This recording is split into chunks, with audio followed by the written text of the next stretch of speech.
Hello guys, today we are going to go over top 10 true horror stories that will terrify you, part 1. Once in a while, a story of a dreadful disappearance, demonic possession, or devil worship will land in the local paper. I have rounded up some of the most unnerving real-life tales. In honor of spooky season, here are 10 I can't stop thinking about. Starting at number 10, we have the Axe Murder House. The Villisca Axe Murder House in Villisca, the site of a gruesome unsolved 1912 murder in which 6 children and 2 adults had their skulls completely crushed by the axe of an unknown perpetrator, was purchased in 1994, restored to its 1912 condition, and converted into a tourist destination. It costs about $500 to stay at the old haunted home, where visitors always report strange paranormal experiences, such as visions of a man with an axe roaming the halls or the faint screams of children.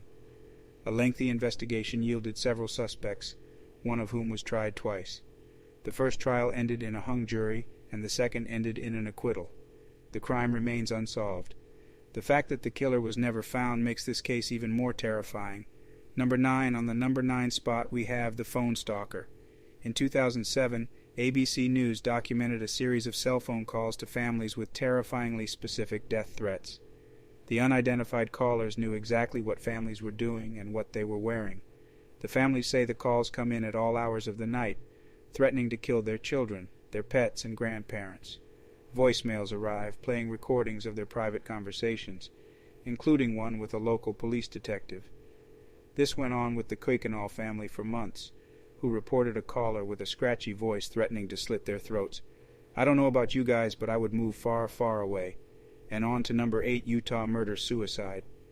In September of 2014, a Utah teen returned to his home to find his parents and 3 siblings dead.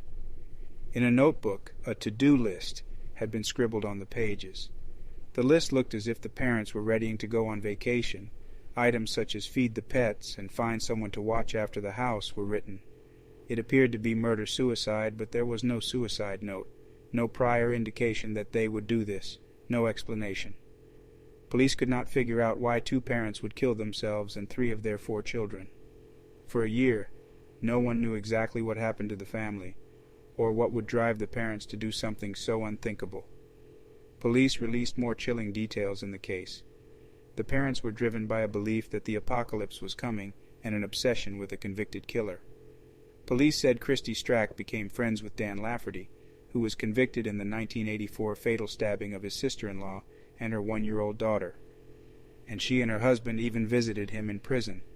Friends and family told police that the parents were worried about the evil in the world. Number 7. We have the Night Stalker Richard Ramirez. Richard Ramirez became infamous as the Night Stalker. He was an American serial killer who killed at least 14 people and raped and tortured at least 24 more, mostly during the spring and summer of 1985. Heavy drug user and had an interest in Satanism. First known murder was on June 28, 1984. The victim was 79-year-old Jenny Vinkow, who was sexually assaulted, stabbed, and killed during a burglary in her own home. What followed was a spree of brutal murders, rapes, and robberies, leaving dozens of victims in its wake. The Los Angeles Police Department responded by putting together a dedicated task force, with the FBI stepping in to assist. Ramirez was captured on August 31st after he was badly beaten by East LA residents while attempting 2 carjackings. True Horror Stories number 6 spot, we have Danielle Harkins, the Florida devil worshipper. Danielle Harkins told the kids they needed to rid their bodies of demons as the group gathered before dusk Saturday around a small fire. They should cut their skin to let the evil spirits out, she told the children. Then, they needed to burn the wounds to ensure that those spirits would not return. When Harkins held a lighter to one teen's hand, wind blew the flame out. That prompted her to douse his hand in perfume before setting it on fire. The boy suffered second-degree burns. Another teen was cut on the neck with a broken bottle. Harkins used a flame to heat a small key, which she then used to cauterize the wound. The police were notified because a friend of one of the students who participated in the ritual raised alarms. Investigators said they've spoken to Harkins, but she didn't spell out what type of religion would require such drastic measures. Number 5. At number 5 we have dead animals in the walls. When the Bretsuis family decided to insulate their home in Auburn, Pennsylvania in 2015, they discovered that it had already been, with scores of dead animal carcasses. The dead animals were wrapped in newspapers from the 1930s and 40s, and were among half-used spices and other items. After removing the items, they sent hundreds of artifacts and carcasses to an expert in Kutztown. The expert attributed it to powwow, or Dutch magic, a ritual originating in the culture of the Pennsylvania Dutch to treat ailments and gain physical and spiritual protection. The Pennsylvania Dutch were a group of German-speaking settlers to Pennsylvania in the 1600 and 1700 ES, and are often of Lutheran, Mennonite, or Amish faiths. The mold found on the rotting carcasses in the Bretsuis home has caused illness among the family members, and they say that the odor hasn't gone away. And on to number 4, Harold Shipman. Harold Shipman, also known as Dr. Death, is believed to have killed at least 218 patients, although the total is quite likely closer to 250. This doctor practiced in London, and between 1972 and 1998 worked in 2 different offices, killing all the while. He wasn't caught until a red flag was raised by several people, including an undertaker who was surprised by the sheer number of cremation certificates Shipman was a part of, along with the fact that most of the cases were elderly women found to have died in bed not at night but rather during the day. Police mishandled the investigation, and Shipman kept killing until he got greedy and tried to concoct a will for a victim that named him beneficiary, which led the victim's daughter to become suspicious. He was finally convicted in 2000 and committed suicide while in prison in 2004. This sounds like a movie, not a true story. Number 3. The Lemp Mansion in St. Louis, Missouri. Adam Johann Lemp, a German immigrant, was the first person to produce and sell lager-style beer in the U.S.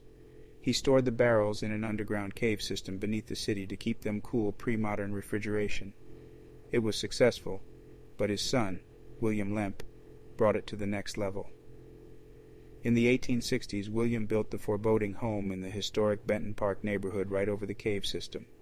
Everything seemed to take a turn for the worse in the new millennium, and William Lemp died by suicide in 1904 after his favorite of 5 sons, Frederick, died tragically due to complications of tuberculosis.